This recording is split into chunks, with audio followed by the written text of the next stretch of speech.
মৰিগাঁও জিলাৰ বাৰপুজীয়াৰ শ্ৰী বজেন কুমাৰ ডেকা আৰু মাতৃ মৰমী ডেকাৰ পুত্ৰ প্ৰিয়দৰ্শন ডেকাই ভাগৱত পাঠেৰে দৰ্শক শ্ৰোতাৰ মন জয়লাভ কৰিবলৈ সক্ষম হৈছে, যিটো সময়ত নাগাৰা নামেৰে দৰ্শকৰ মন জয় কৰিছে কৰিশ্মা নাথে।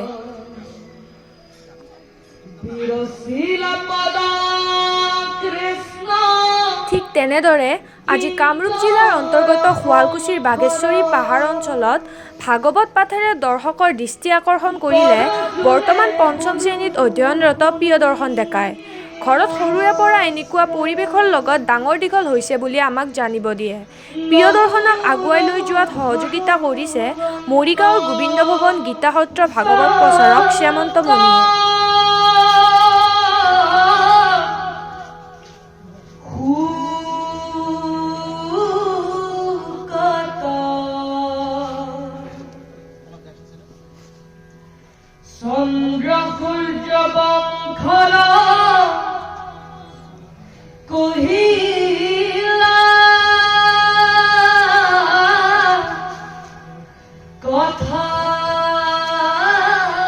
আমি এই জয় কৃষ্ণ শব্দটো কৈছো যাতে আমিও বৈকুণ্ঠ এনেকুৱা যে এটা পৰিৱেশ তুমি ভাবিছিলানে? এনেকুৱা পৰিৱেশ হ'ব বুলি ভাবিছিলো, কাৰণ এই ইয়াৰ মানুহবিলাকৰ মানে পৰিৱেশটো আছে আৰু খুব সুন্দৰ। এই জিলাখন কিমান সুন্দৰকৈ আমাৰ শুৱালকুছি বুলি গোটেই অসমতে জনাজাত, ভাৰততে নগৰী প্ৰশ্ন বুলি কিমান সুন্দৰ নামটো হ'ল প্ৰিয়দৰ্শন ডেকা।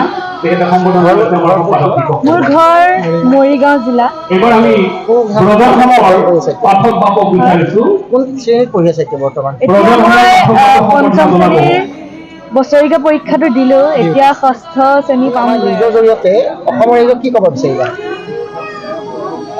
মই ক'ব গ'লে সৰুৰ পৰা মোৰ ৰাইজৰ কাৰণে সমাজৰ কাৰণে কোৱা দি আশা আছিলে, আৰু দেশৰ পৰিস্থিতি যি হৈছে আৰু আমাৰ গুৰুজনাৰ সম্পদখিনিকে আগবঢ়াই লৈ যাওঁ বুলি ভাবি নতুন প্ৰজন্মখিনিও এই দিশটোত সীমিত কৰক, আৰু বাকী ৰাইজে যে অকণমান সহায় কৰক।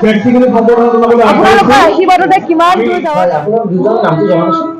নমস্কাৰ, মোৰ নাম শ্ৰী ব্ৰজেন কুমাৰ ডেকা। আৰু আপোনাৰ? নমস্কাৰ, মোৰ নাম শ্ৰী ককা আইতাক মানে এই দিশত আগ্ৰহী আছিলে।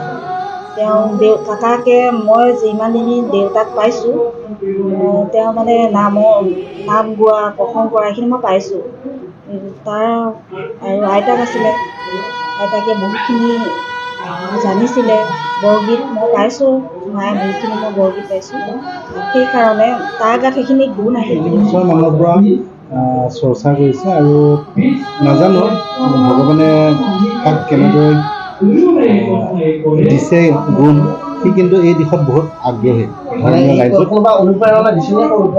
অনুপ্ৰেৰণা আমি যিমানখিনি বাৰু সহায় কৰিছোঁ, আৰু ওচৰতে আমাৰ গাঁৱৰে এজন গুৰু আছে, তেখেতেও যথেষ্টখিনি সহায় কৰিছে, আৰু প্ৰিয়দৰ্শনে নিজেও যথেষ্টখিনি অধ্যয়ন কৰে।